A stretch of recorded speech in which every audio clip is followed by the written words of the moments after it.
Welcome back to the 2019 Southern Conference Football Media Day. Pete Hannity with you. The final school is the one that's closest to where we come from. In fact, you can almost see it from out the back window here, the Wofford Terriers, and they are the consensus pick to win another Southern Conference title and get back to the postseason, which, think about this, Josh Conklin, kind of join in, and we'll show the polls on the screen from the media and the coaches.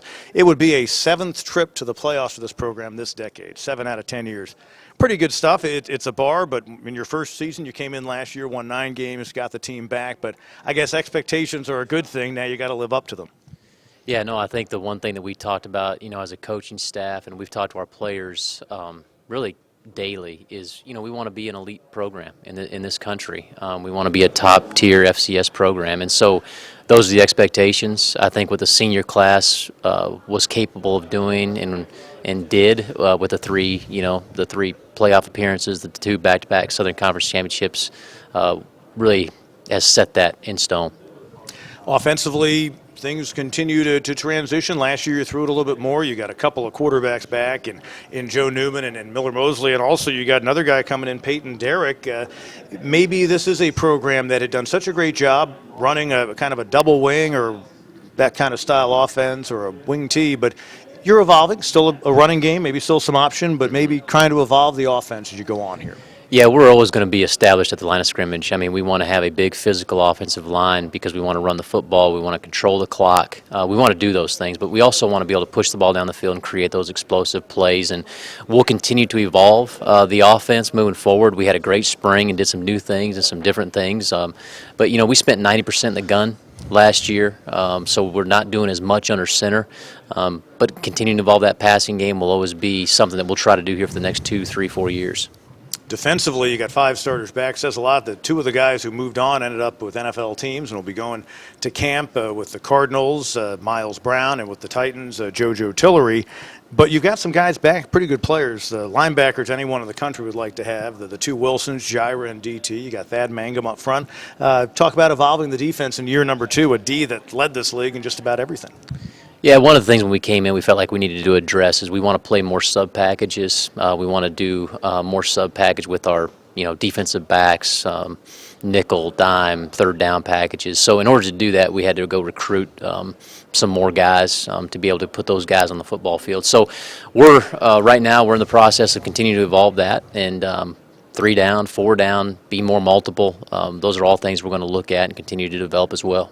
Now, you'd been the defensive coordinator at Pitt before you came to Wofford. How much of your branding, so to speak, on the defense did you put on it, or maybe how much did you need to put on it last year? And then again, as you say, more sub packages. But the average fan watching a game, how different might this D look in terms of some of the things you do specifically, in terms of more blitzing, more nickel coverage in the season ahead?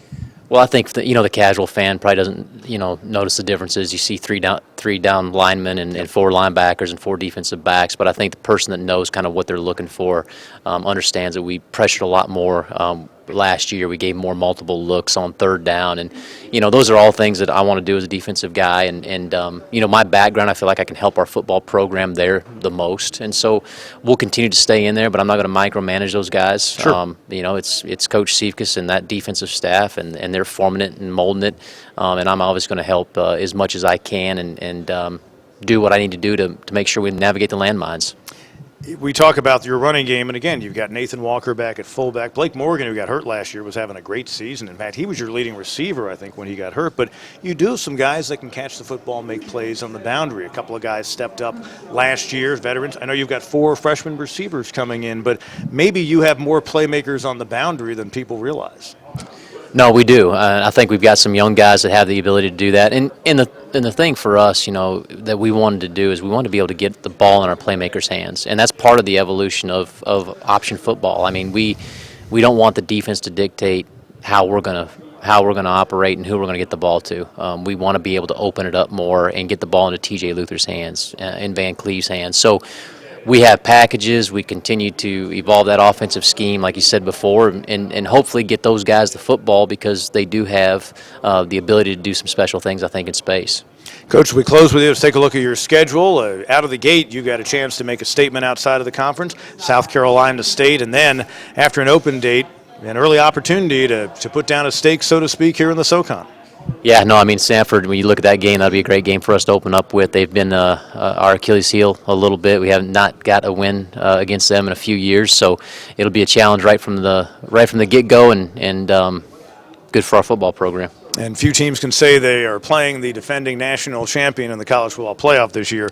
An honor you will have. It's a short trip when you go over to Clemson in early November, but I know you're excited for year number 2. And quite a debut season last year for Josh Conklin, 9 wins and a playoff win, and again, a real hard-fought game against a good Kennesaw team in the rain down near Atlanta in the final game last year. But good luck in the season ahead. I appreciate it. Thank you. When we come back, a couple of the Terriers are here. We've talked to you about one of their quarterbacks returning, one of their fine linebackers. We'll visit with them, and we continue here on SoConSports.com.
Welcome back to Spartanburg, South Carolina here on SoConSports.com. We are wrapping up things at the 2019 Southern Conference Football Media Day. We visited with Wofford's head coach Josh Conklin moments ago. Now a couple of the standouts for a team that shared the league championship last year, and the Wofford Terriers are trying to get back to the playoffs for the 7th time this decade. Pretty impressive. Jireh Wilson, one of their linebackers, Joe Newman, one of their quarterbacks. I know you're excited about the year. I know you want to push even further in the postseason. You did a year ago.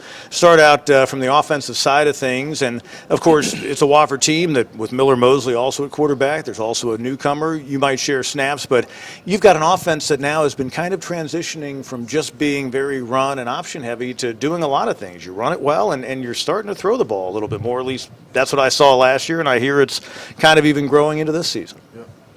Yeah, we've got a lot of athletes on the perimeter, so we just want to find different ways to get them the ball, and so they can show what they do in space, out in space. So.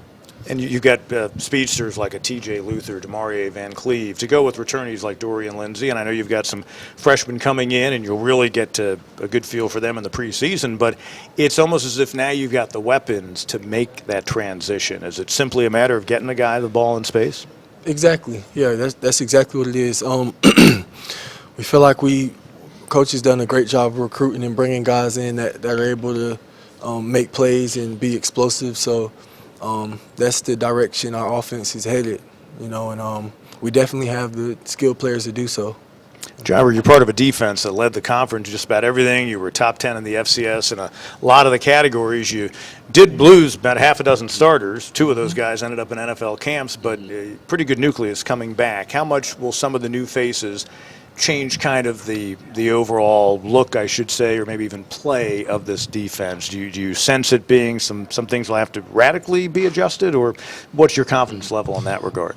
No, I don't think things are going to be radically adjusted. Obviously, we lost a lot of great players, some corners, Devin Watson, Dominic Lemon, great safety, JoJo Tillery and Miles Brown.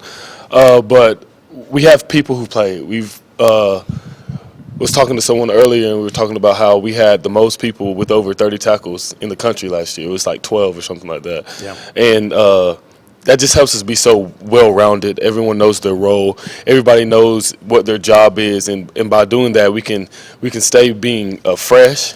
We can be physical and flying around. That's what we do. Is we pride ourselves on getting to the ball. That's what we do the best. How fun is it as a linebacker to play in a 3-4 defense, or at least one that looks like that most of the time?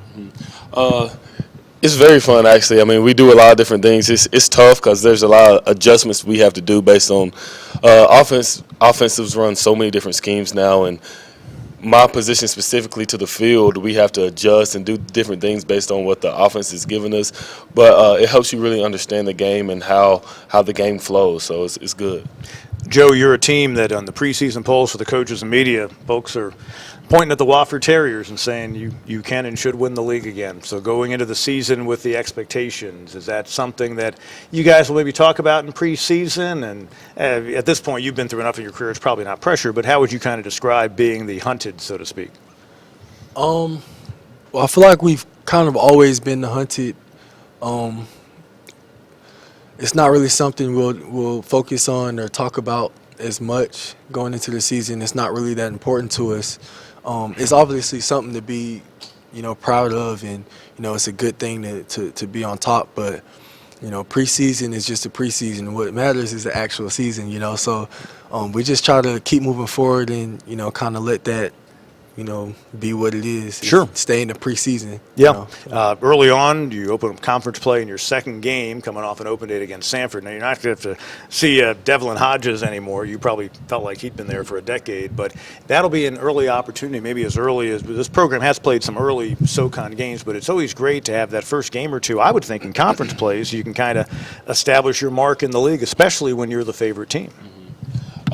Yes, it's going to be a really big game for us, but – right now, we're focused on South Carolina State. That's our first goal in mind. And kind of the way Coach always instills and tells us is 3% better every single day and worry about where we are. So be where our feet are. And all we can control is today we got to go train later on today. Sure. And do that and to get prepared. And when Sanford Weeks comes, I know our coaches is going to have a scheme. They can think a little bit further ahead than we can. Yeah. But they're going to have a scheme ready for us, and we're going to go out and give them what we got. Here in late July, you both have probably entered that zone where the opening game can't get here soon enough because of all the talk about what's to come and all the workouts. But I know you guys are going to be ready for it. Joe Newman, the quarterback, Jireh Wilson, linebacker for the Wofford Terriers. Two big reasons why the Terriers are the pick in the Southern Conference and looking to get back to the playoffs and extend a run there and add another SoCon title. Guys, thanks so much. Been a real pleasure talking to all the coaches and the players that came along today. We thank you for tuning in, and for all of us here on SoConSports.com, Pete Hannity saying so long.